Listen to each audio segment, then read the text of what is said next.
आखिर सोना चांदी को क्या हो गया? जब ये बूम कर रहा था तब भी हम बात कर रहे थे कि जी। कहाँ तक जाएगा। अब तो ये कह रहे हैं कि कहाँ तक करेक्शन देखने को मिलेगी। देखिए गोल्ड सिल्वर को जो था वो फोमो में अटक गए थे। अगर आप देखेंगे तो 2 लाख से जो चांदी सी 4,20,000 गई, वो एक फोमो की रैली थी और वो फोमो जो था वो खत्म होता हुआ दिखाई दे रहा है। हालाँकि हमें भी लग रहा था कि मार्केट ऊपर जाएगा, वो ऊपर गया भी, बट सस्टेन नहीं कर पाया। तो जो हम टारगेट्स देख रहे थे कि भई यहाँ 4 लाख चांदी जाएगी, तो वो चली गई वहाँ तक, हुँ। बट वो सस्टेन नहीं हो पाई और वहाँ से वापस करेक्शन आ गया।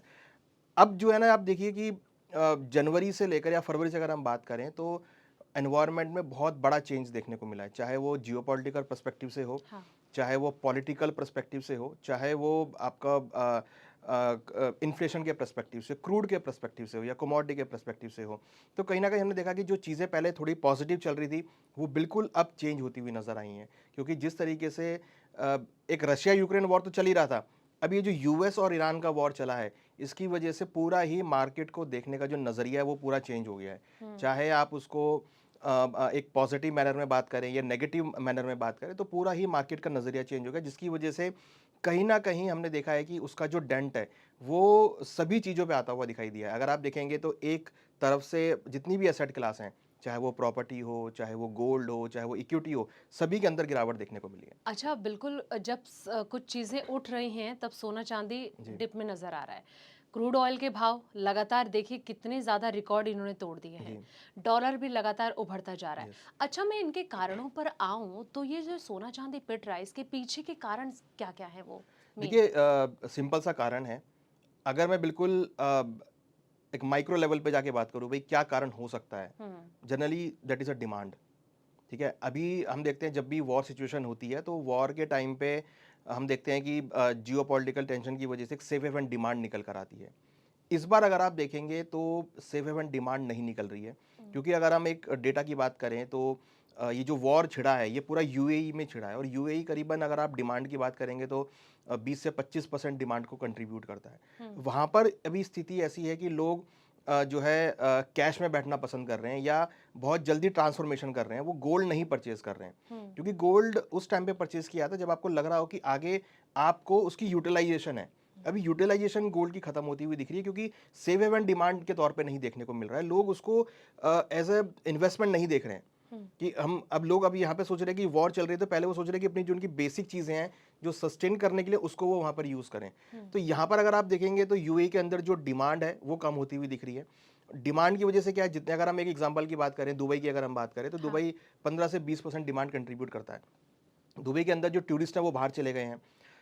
उसकी वजह से जो वहाँ पे शॉपकीपर है, जो लोकल शॉपकीपर है, वहाँ पर डिस्काउंट होता हुआ दिखाई दे रहा है। हुँ। तो इसका मतलब कि डिमांड नहीं है तभी वो डिस्काउंट दे रहे हैं। हुँ। तो डिमांड नहीं है तो उसका असर भावों पे आता हुआ दिखाई दे रहा है। और हाँ। अगर मैं एक मैक्रो लेवल पे बात करूँ, तो क्रूड के प्राइस बहुत बढ़ गए हैं। हाँ। क्रूड के प्राइस बढ़ने की वजह से इन्फ्लेशन का फ़ियर सब सेंट्रल बैंक्स को सता रहा है कि भई आगे अगर इन्फ्लेशन आ गया तो किस तरीके से वो इकोनॉमी को मैनेज करेंगे। हुँ। तो उसकी वजह से वो मॉनेटरी टाइटनिंग में आते हुए दिख रहे हैं।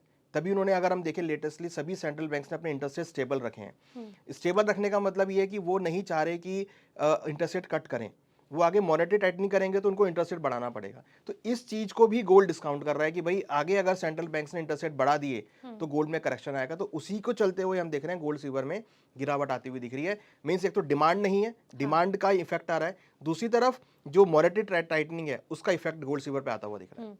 अच्छा देखिए जो गोल्ड 2 लाख को क्रॉस कर गया था वो जी, अब लगभग 1.5 लाख पर आ गया है। जी। अ, ऐस 1,40,000 पे। बिल्कुल हाँ, जी। 40,000 पे। क्या कहेंगे कि आखिर ये और कितना गिर सकता है? क्या प्रेडिक्शन? देखिए हमने देखा था अभी फरवरी में ऑलमोस्ट जनवरी एंड में करीबन $5500 के आसपास गया था। कल हम देखें तो अभी रिसेंटली $4500 का उसने ब्रेक किया है। हुँ। 1,80,000 1,90,000 तक गोल्ड के भाव चले गए थे। अभी हमने रिसेंटली देखा 1,41,000 के आसपास गोल्ड का भाव आया है। तो कहीं न कहीं जो सेलिंग प्रेशर है वो गोल्ड में आता हुआ दिख रहा है, क्योंकि यहाँ पे डॉलर इंडेक्स बहुत इंक्रीज़ हो गया है। हुँ। बॉन्ड यील्ड इंक्रीज़ हो गई हैं, डॉलर इंडेक्स बढ़ गया है, तो उसकी वजह से गोल्ड की जो डिमांड है वो कहीं न कहीं एक सेलिंग प्रेशर में आती हुई दिख रही है। गोल्ड की डिमांड थोड़ी कम होती हुई दिख रही है। हालाँकि that is only for the short term. हाँ। मतलब मैं ये नहीं कह रहा कि गोल्ड का भाव आगे आपको और गिरता हुआ दिखाई देगा। ये अच्छा। जो गिरावट आ रही है ये बहुत शॉर्ट टर्म के लिए है।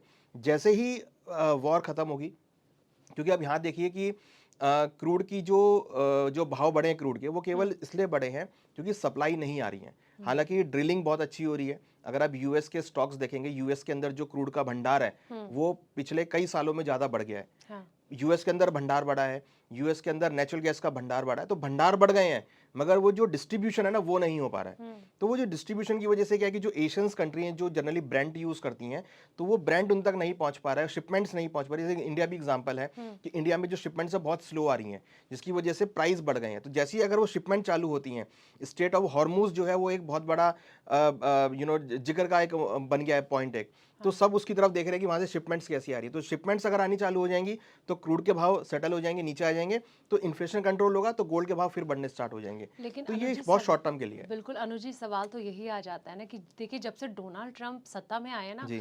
तब से कुछ ना कुछ कर रहे हैं वो। पहले उन्होंने टैरिफ लगाया, Yes. टैरिफ का सगुफा Yeah. छोड़ना शुरू किया, अपना एकदम दमखम दिखाना शुरू किया। अब क्या, अब वॉर वाली सिचुएशन देखिए, सब कुछ अच्छा चल रहा था Yes. लेकिन अचानक से फिर ये इतनी बड़ी जंग हो गई कि पूरी दुनिया भर में ही हाहाकार मचा हुआ है।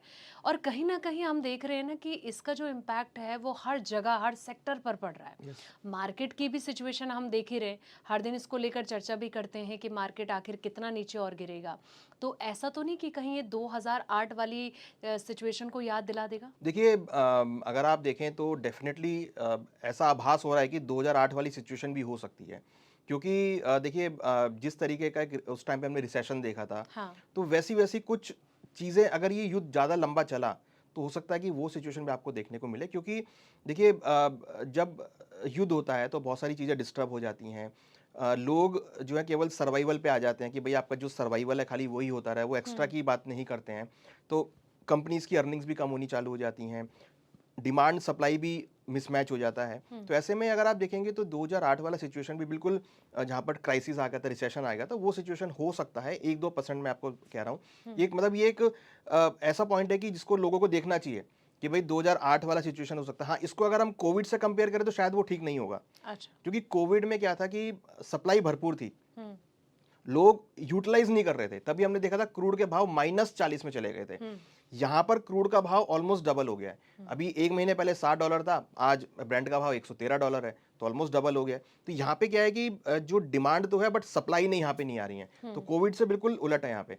बट 2008 वाली सिचुएशन यहाँ पर होती हुई दिखाई दे सकती है कि अगर वॉर ऐसी चलता रहा और वॉर की चपेट में धीरे धीरे देखिए कहीं ना कहीं एक टाइम के बाद आप देखिएगा कि जो ईरान है उसकी भी कैपेबिलिटी खत्म होती जाएगी, यूएस भी धीरे धीरे पीछे हटता जाएगा। बट वॉर के बाद जो चीज़ें डिस्टर्ब हो चुकी हैं, जो इंफ्रा खराब हो गया है, जो इंफ्रा जो है डेड हो गया है, जो लोग बिल्कुल अस्त व्यस्त हो गए हैं, इकोनॉमी अस्त व्यस्त है, उसको दोबारा से लाइन पे लाने के लिए इट विल टेक टाइम। तो वो टाइम जो लगेगा ना, उस स्थिति में बहुत एक्सपेंडिचर होंगे, बहुत इन्फ्लेशन इंक्रीज होगा। तो ऐसे में कहीं ना कहीं इकोनॉमी जो है वो आपकी साइडलाइन होती हुई चली जाएगी। तो उसको मैनेज करने के लिए बहुत सारा टाइम लगेगा, बहुत सारी चीज़ें रिक्वायरमेंट होंगी। तो वो जो है ना वो धीरे धीरे स्लो डाउन की तरफ इंडिकेट आती हुई दिखाई देंगी। तो हो सकता है कि 2008 की तरह स्लो डाउन वहाँ पर आता हुआ भी दिखाई दे। हालांकि हम देख भी रहे हैं सेंट्रल बैंक्स ने जो अभी स्टेटमेंट्स दिया है, उससे लग रहा है कि उनको ये फियर है कि स्लो डाउन और इन्फ्लेशन दोनों ग्लोबली हिट हो सकते हैं, जिसकी वजह से उनको मॉनेटरी टाइटनिंग करनी पड़ेगी। तो ये इंडिकेशन सेंट्रल बैंक्स दे रहे हैं। और रिजर्व बैंक लगातार अब गिरता जा रहा है। देखिए बिल्कुल, पिछले 2-3 हफ्ते से लगातार इसमें गिरावट दिख रही है। देखिए इंडिया के अगर हम रिजर्व बैंक की बात करें तो यहाँ पे गिरना जायज भी है, क्योंकि क्रूड के भाव बहुत बढ़ गए हैं। पहले हम क्रूड की पेमेंट $60 में कर रहे थे, आज क्रूड के जो है $113 हो गया ब्रेंट का भाव। तो वो कहीं ना कहीं क्रूड का भाव बढ़ा है। तो जो हम पहले डबल रेट ऑलमोस्ट हो गया, पहले हमको रशिया डिस्काउंट भी दे रहा था, अब वो डिस्काउंट भी नहीं है। ईरान से जो शिपमेंट्स है वो प्रॉपर नहीं आ पा रहे हैं। तो देखिए वो सब चीज़ें जो है वॉर पे डिपेंड है टोटली। तो भारत में इंटरनली कुछ नहीं है, इंडिया की अगर हम बात करें इंटरनली बहुत अच्छा है। अगर आप इंटरनली देखेंगे तो पल्सेस का रिकॉर्ड उत्पादन हुआ है, एडिबल ऑयल्स का बहुत अच्छा, तिलहन का बहुत अच्छा उत्पादन हुआ है, गेहूं का बहुत अच्छा उत्पादन है, चावल का बहुत अच्छा उत्पादन है, तो मसालों का बहुत अच्छा प्रोडक्शन है। तो ऐसा इंटरनली कुछ नहीं है, बट एक्सटर्नली जो फैक्टर है जिसमें गैस की क्राइसिस तो बहुत बुरी हो रही देखिए है। वो आपने वो देखिए पूरे देश भर में त्राहिमाम चल देखिए रहा बिल्कुल आपने ठीक कहा, वो एक्सटर्नल फैक्टर है जो कि बाहर की वजह से है, वॉर की जो वॉर की वजह से है। अगर ये वॉर खत्म हो गई तो दोबारा सप्लाई चालू हो जाएंगी, तो हमारी चीजें दोबारा ठीक हो जाएंगी। तो क्रूड सबसे ज्यादा इंडिया को इंपैक्ट करता है, क्रूड और नेचुरल गैस। तो जितने भी पेट्रोलियम प्रोडक्ट्स है वो यहाँ पर इंडिया को इंपैक्ट कर रहे हैं। अगर ये सब चीजें सही हो गई तो we are on the same line, तो वो हम फिर एक बिल्कुल लाइन पे आ जाएंगे। तो अभी जो है ना मार्केट बिल्कुल अस्त व्यस्त हो गया है, क्योंकि वॉर सिचुएशन यहाँ पे क्रिएट हो गई है।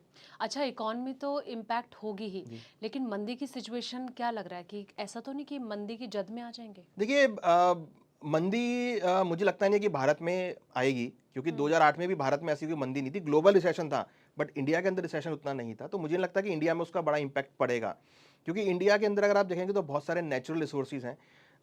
भारत अगर आप देखेंगे तो, अगर मैं छोटा सा एग्जांपल दूं, तो हम ईवी के ऊपर शिफ्ट होते हुए दिख रहे हैं, अगर हम गाड़ी की बात करें। हाँ। हम हमारे बहुत सारे ऐसे उद्योग हैं जो इलेक्ट्रिसिटी के ऊपर शिफ्ट हो गए हैं। तो कहीं ना कहीं क्रूड को अगर आप देखेंगे तो उतना यूटिलाइजेशन नहीं है। अगर हम बात करें तो हम नेचुरल रिसोर्सेज पे बहुत ज़्यादा शिफ्ट हो गए हैं।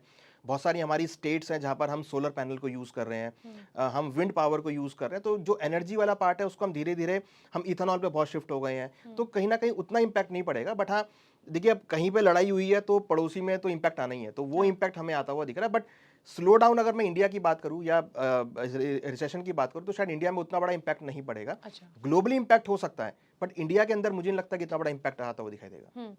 अच्छा, जिस तरीके की अभी सिचुएशन चल रही है, ऐसे में आपसे ये जानना चाहूंगी अनुज जी कि क्या लगता है कि अभी जो सोने और चांदी लगातार गिरावट में दिख रहे हैं, तो ऐसे में कहाँ पर दाव लगाना चाहिए? क्या अभी खरीदारी करनी चाहिए, थोड़ा होल्ड करना चाहिए? क्या सजेशन आप इन्वेस्टर्स को देंगे और व्यूअर्स को देंगे? देखिए, यहाँ पे दो स्ट्रेटेजी आप देख सकते हैं। अगर इन्वेस्टर है, उसको चाहिए कि भाई मेरे को लॉन्ग टर्म इन्वेस्टमेंट करना है, तो एज आई सेड कि भाई लॉन्ग टर्म में आपको दोबारा से अच्छे भाव देखने को मिलेंगे, बट शॉर्ट टर्म में थोड़ी बहुत है भी पेन, जो कि यहाँ देखा जा सकता है। तो अगर इन्वेस्टर है, उसको अपनी जर्नी स्टार्ट करनी है, उसको अगर इन्वेस्टमेंट स्टार्ट करना, तो ये राइट टाइम है जहाँ पर आप अपनी SIPs गोल्ड सिल्वर में लगा सकते हैं, अपना इन्वेस्टमेंट स्टार्ट कर सकते हैं। बस स्मॉल स्मॉल क्वांटिटी, जो कि हम हमेशा कहते हैं कि आप गोल्ड सिल्वर में इन्वेस्टमेंट करें, अपनी छोटी छोटी क्वांटिटी से स्टार्ट करें।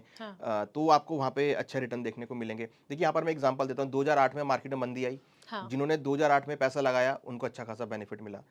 उसके बाद कोविड में मार्केट गिरी, सब बोलेगी सब कुछ बंद हो जाएगा, मार्केट बंद हो जाएगी, बट वहाँ पे जिन्होंने पैसा लगाया उन्होंने यहाँ पैसा कमाया।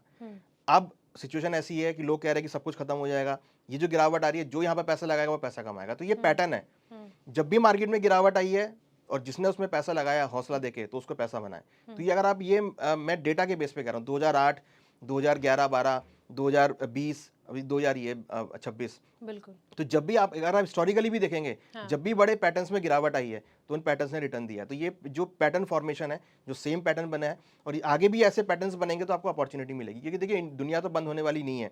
वॉर होगा, 4 महीने, 5 महीने, 1 साल चलेगा, बाद में धीरे धीरे डिस्काउंट हो जाएगा। अब देखिए, रशिया यूक्रेन वॉर, मार्केट ने पूरा डिस्काउंट कर दिया है। चाहे वहां पर जो मर्जी होता रहा, कोई फर्क नहीं पड़ता। अब धीरे धीरे देखिए, ये जो वॉर है ना, ये भी जैसे जैसे टाइम निकलेगा, मार्केट इसको डिस्काउंट करना चालू कर देगा। और जब ये डिस्काउंट करना चालू करेगा तो दोबारा से मार्केट में ग्रोथ आनी चालू होगी, तो फिर वो लोग बोलेंगे कि हमने तो मिस आउट कर दिया। तो दैट इज अपॉर्चुनिटी कि आप एक छोटी छोटी क्वांटिटी को करें, आप बड़ा एग्रेसिव ट्रेड ना करें, बट छोटी छोटी क्वांटिटी को आप इन्वेस्टमेंट के तौर पर देखते चलें।